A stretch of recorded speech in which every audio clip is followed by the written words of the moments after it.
Hello, today I have a real treat for you, a pork dinner with some amazing sides that sound and taste so good you won't believe they're good for you too. I'm going to show you how to make allspice-rubbed pork tenderloin, served with cinnamon-sautéed apples and cilantro rice. Sounds pretty good, huh? And the bonus, it's pretty simple to pull together. Let me show you how. So I've preheated my oven to 400 degrees Fahrenheit, and here is my beautiful pork tenderloin. This is 1 pound of tenderloin, and I've removed all of the visible white fat with my knife, which wasn't much to begin with. When buying pork or beef, look for cuts labeled loin and round, as they usually have the least amount of fat. So now we're going to give this pork loin a good spice rub.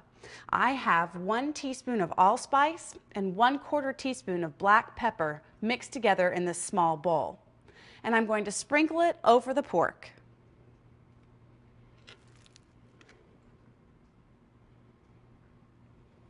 And then I'm going to just rub it all over with my hands, like this.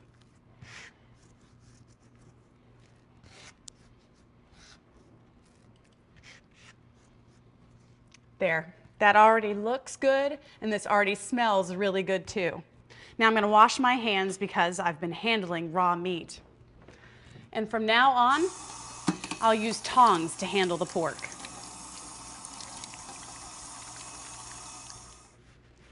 Okay, so next I'm going to add 2 teaspoons of extra virgin olive oil to my large pan here. And put this on over medium-high heat. If you don't have olive oil, other heart-healthier oil options include canola, safflower, or corn oil. Okay, so my pan is getting hot. So I'm going to transfer my tenderloin to the pan. Now I'm going to brown, or sear is the cooking term, all 4 sides for 1 minute per side. I'll continue to use my tongs to turn the pork. Searing helps keep the pork nice and juicy on the inside. So I've browned all the sides of the tenderloin, and now I'm going to move it to this baking dish. And finish cooking it in the oven.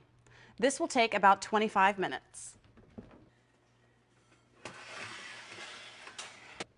And I want to cook it until my meat thermometer shows an internal temperature of 145 degrees Fahrenheit when I insert it into the pork at its thickest part. Now, with the pan that I just used for the pork, I'm going to make my cinnamon apples. You know, we always think of serving vegetables with dinner, but not necessarily fruit, which often seems limited to breakfast or snacks. But cooked fruits like apples and pears make excellent side dishes for beef, pork, and chicken. Chunks of pineapple are great in tomato salsas, and grapes and oranges and peaches are amazing in salads. And speaking of apples with pork, these cooked apples are so simple to make. I'm adding 4 Granny Smith apples that I've washed, cored, and thinly sliced to the pan. You could use just about any apple for this dish, along with half a teaspoon of cinnamon. I'm going to cook that over medium-high heat, stirring constantly until the apples are soft, which should only take 4 or 5 minutes.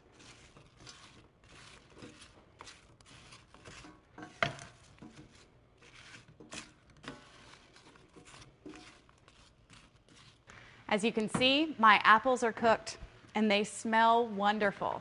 So I'm going to put them aside and spread them over the pork when it's ready for serving. So onto our cilantro rice, another delicious and easy side dish that you could serve with lean beef, chicken, turkey, or fish. It's that versatile. I have 2 cups of cooked brown rice that I made earlier and have warmed up. I like to use brown basmati rice or brown jasmine rice, but you can use any type of brown rice you like, as it's a fiber-rich whole grain. I'm mixing in 2 teaspoons of lime juice, which you can get out of half of a lime. Lemon juice is another option here. Next, I'm going to add 1 cup of chopped cilantro